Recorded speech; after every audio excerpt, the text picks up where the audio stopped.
Hi guys, ಎಲ್ಲರಿಗೂ ನಮಸ್ಕಾರ. ನಾನಿವತ್ತಿನ ಹೊಸ ರೆಸಿಪಿ ಜೊತೆ ಬಂದಿದ್ದೀನಿ. ಅದೇ ಬೀಟ್ರೂಟ್ ಚಪಾತಿ.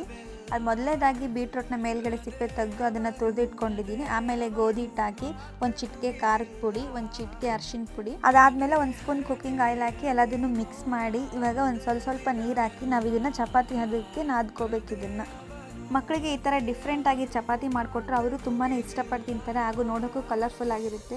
ಯಾವಾಗಲೂ ಒಂದೇ ಥರ ಪ್ಲೇನ್ ಚಪಾತಿ ಮಾಡಿಕೊಟ್ರೆ ಅವ್ರಿಗೂ ತಿನ್ನೋಕ್ಕೂ ಬೋರು. ಹಾಗಾಗಿ ನಾನು ಈ ಥರ ಬೀಟ್ರೂಟ್ ಚಪಾತಿನ ಅವನಿಗೆ ಯಾವಾಗಲಾದರೂ ಒಂದ್ಸರಿ ಮಾಡಿಕೊಡ್ತಾ ಇರ್ತೀನಿ.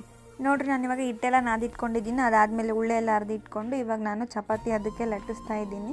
ನೀವು ಇದನ್ನು ಮಾಡೋದು ಈಸಿ, ಯಾಕಂದರೆ ಚಪಾತಿ ಯಾವ ಥರ ಲಟ್ಟಿಸ್ತೀರಲ್ಲ ಆ ಥರ ಲಟ್ಟಿಸಿದರೆ ಇದು ಆರಾಮಾಗಿ ಆಗುತ್ತೆ. ಇದಾದಮೇಲೆ ನೆಕ್ಸ್ಟ್ ಹಂಚು ಕಾಯಕ್ಕೆ ಇಟ್ಟಿದ್ದೆ. ಹಂಚು ಕಾದಾದಮೇಲೆ ಇವಾಗ ಚಪಾತಿ ಮಾಡಿಟ್ಟಿರೋ ಚಪಾತಿ ಹಾಕಿ ಇವಾಗ ಇದಕ್ಕೆ ಒಂದು ಸ್ಪೂನ್ ತುಪ್ಪ ಹಾಕಿ ಎರಡು ಸೈಡು ಬೇಯಿಸ್ಕೊಳ್ತಾ ಇದ್ದೀನಿ. ನೀವು ಬೇಕೆಂದರೆ ಆಯಿಲ್ ಬೇಕಾದರೆ ಯೂಸ್ ಮಾಡ್ಕೊಳ್ಳಿ. ನೋಡಿ, ಚಪಾತಿ ಎಲ್ಲ ರೆಡಿಯಾಗಿದೆ.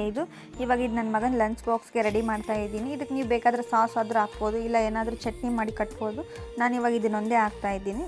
ಇದಾದಮೇಲೆ ನೆಕ್ಸ್ಟ್ ನನ್ನ ಮಗನಿಗೆ ಡ್ರೈ ಫ್ರೂಟ್ಸ್ ಲಡ್ಡು ಮಾಡಿದ್ದೆ. ಅದನ್ನು ಸ್ನ್ಯಾಕ್ಸ್ ಬಾಕ್ಸಿಗೆ ಹಾಕಿ ವಾಟ್ರ್ ಬಾಟ್ಲ ತುಂಬಿ ಇವಾಗ ನನ್ನ ಮಗನ ಬಾಕ್ಸ್ಗೆ ರೆಡಿ ಮಾಡ್ತಾ ಇದ್ದೀನಿ. ನೋಡಿ, ಹಾಗೆ ಅವರೆಕಾಳು ಅವರೆಕಾಳನ್ನ ಸ್ವಲ್ಪ ಕುದಿಸಿ ಉಪ್ಪು ಹಾಕಿ ಇಟ್ಟಿದ್ದೀನಿ ಅವನಿಗೆ.